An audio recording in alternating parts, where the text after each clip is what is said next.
In the northern reaches of the Kruger National Park, life depends on one thing: water. In a land burdened by heat and drought, a single ribbon cuts its reliable course through the wilderness.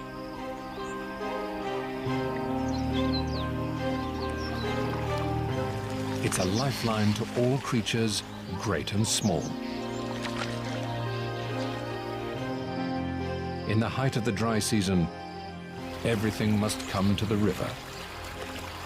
From dawn to dusk, animals converge on the banks of the Luvuvu as it winds its way through the many habitats of an area known as Pafuri.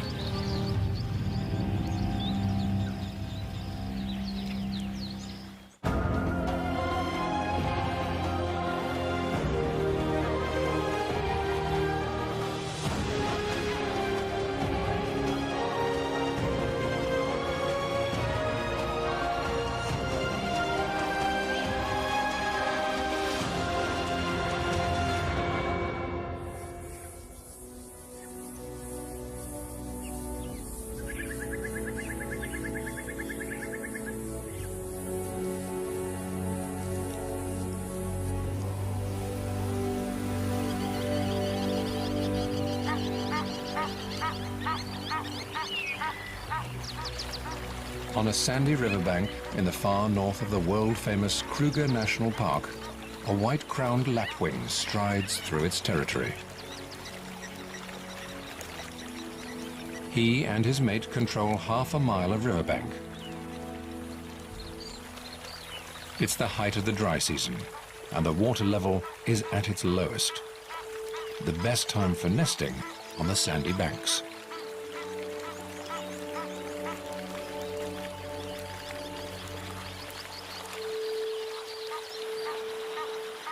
The Lapwings River is called the Luvuvu, and it flows through a very special piece of wilderness known as the Pafuri.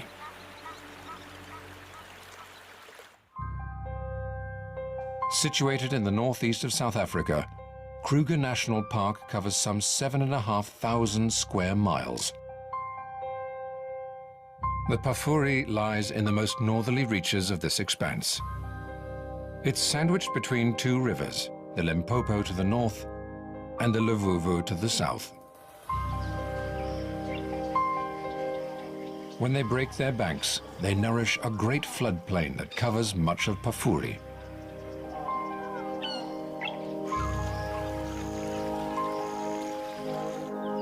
Here, lush lowlands feed herds of grazers, and iconic forests grow tall and green. Where less water gathers, hardier plants grow, adding to Pafuri's incredible biodiversity. Although it makes up just 1% of Kruger's total area, Pafuri is home to 75% of all the Greater Park species. Among these, some creatures stand out. From species rarely seen in the rest of the reserve, to great herds of its iconic characters.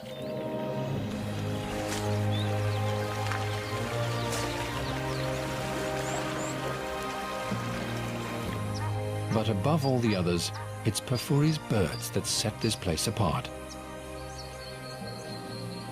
More than 450 species make their homes here, the greatest diversity anywhere in Kruger.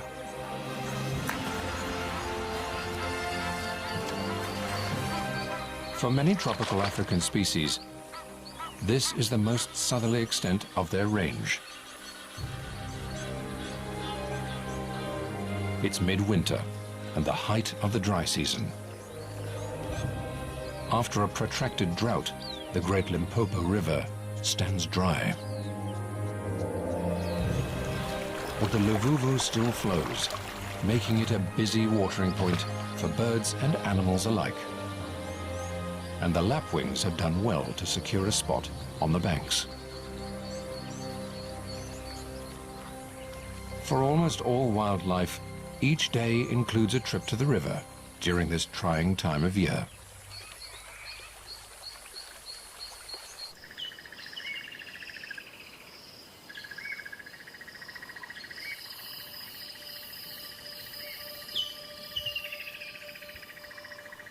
As morning dawns in Pafuri, a herd of waterbuck grazes on the marshy floodplain. With the males weighing up to 550 pounds, these are among Africa's most heavy-set antelope.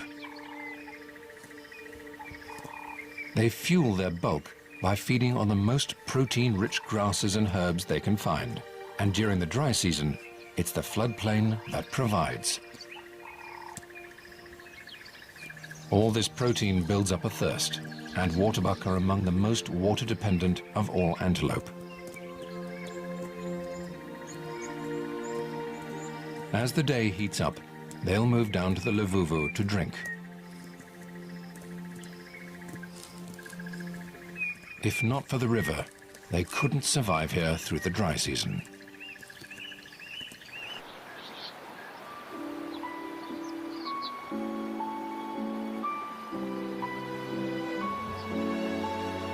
The river flows from west to east across the park, shaping the landscape and attracting its wildlife.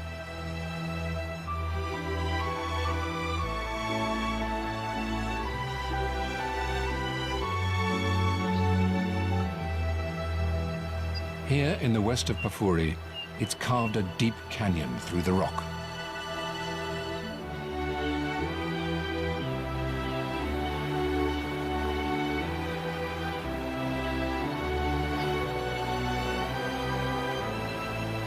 Known as Lana Gorge, it's testament to the Luvuvu's steady flow over the millennia.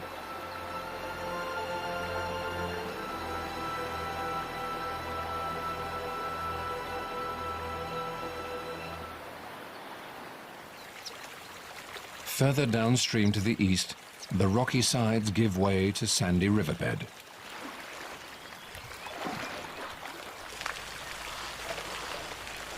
Here, a young bull elephant has arrived early to quench his thirst.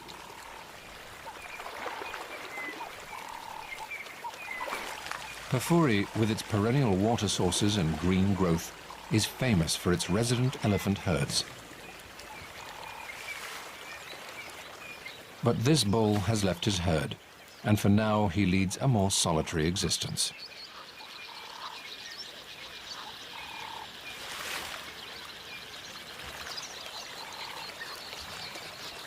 Social contact is an integral part of elephant life, and he will have spent his first 15 years in the company of his mother, siblings,